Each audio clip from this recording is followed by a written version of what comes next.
Today we're going to talk about cochlear implants.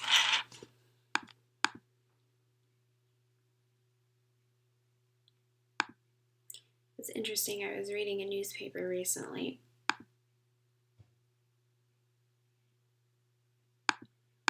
It was talking about spinal meningitis.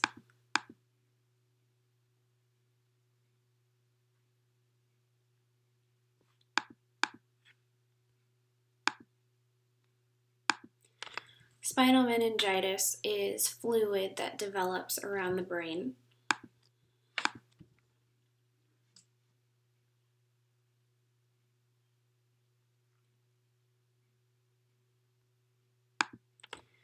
So in this newspaper that I was reading recently, it was discussing the relationship between spinal meningitis and cochlear implants.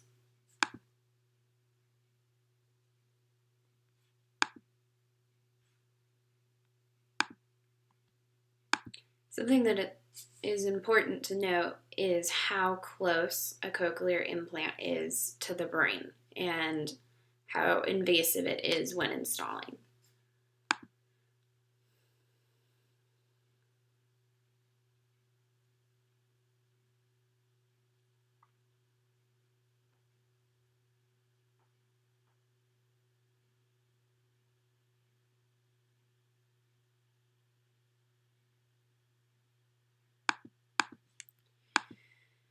Another thing to think about is that it is not a mandatory surgery. It is not like getting a heart transplant or getting a new heart.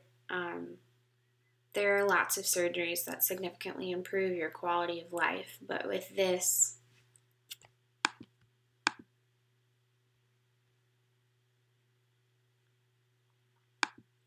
you have to remove the mastoid, which is a hard bone right behind the ear. If you feel it, it's right there. It's right behind the ear.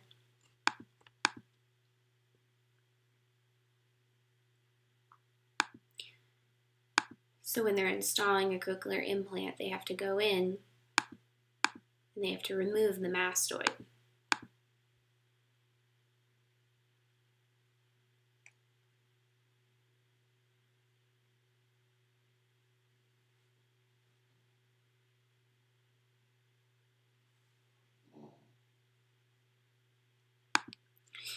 And so if you have that part, the mastoid, removed, you have to be very careful in the future when you're playing sports to not hit that part of your head.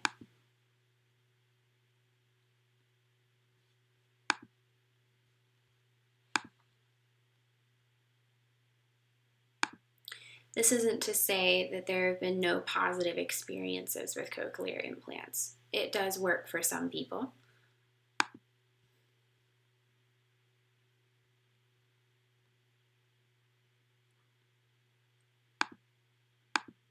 But you have to understand that it doesn't make you fully hearing.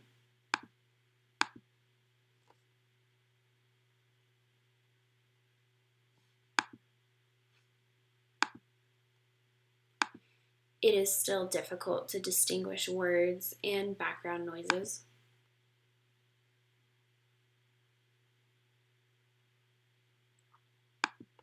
I work with someone here.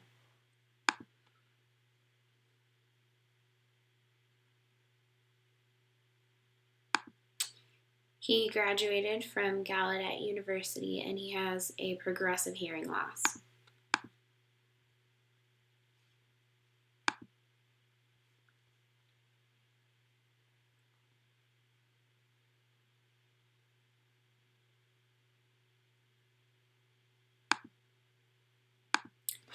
And he has a cochlear implant, and overall he's had a good experience with it.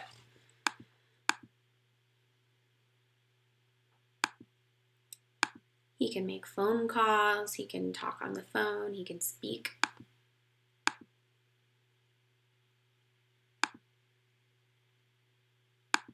And it's been a beautiful experience for him.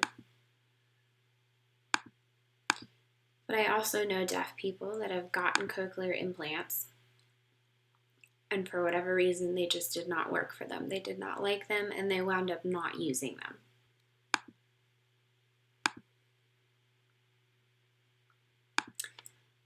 a lot of times when I meet people, they'll ask me, do you have a cochlear implant? And I'll say no.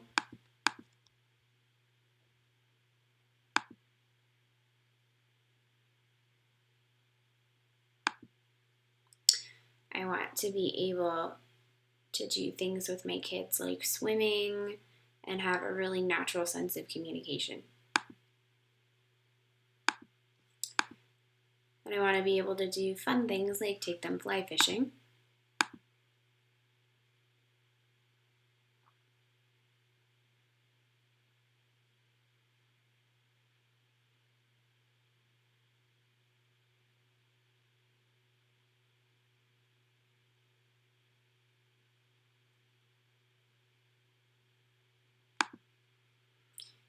And there's also a fear for me with not being able to swim with a cochlear implant that if something were to happen to my children in the water, if they were to submerge themselves, I wouldn't be able to help them.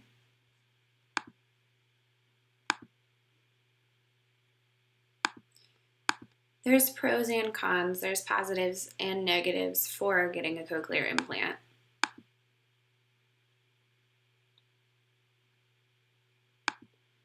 Overall, I have mixed feelings myself.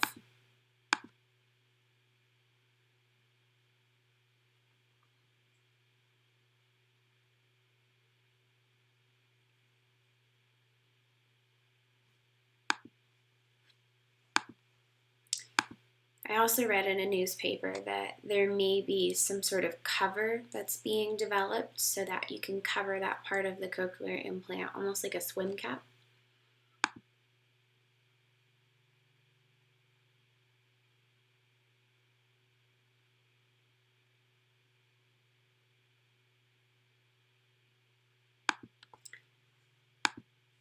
But I have a friend that had spinal meningitis, and he was a deaf friend. He was 3 or 4 years old.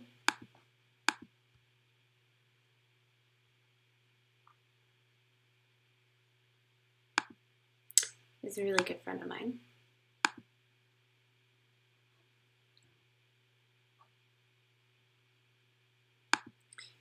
He went swimming one day and he went underwater.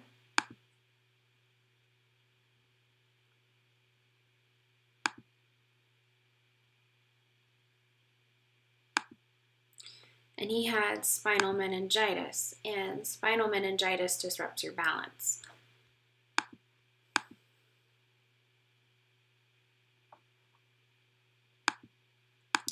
And one day he went swimming, and when he went swimming, he submerged underwater, and he could not swim straight.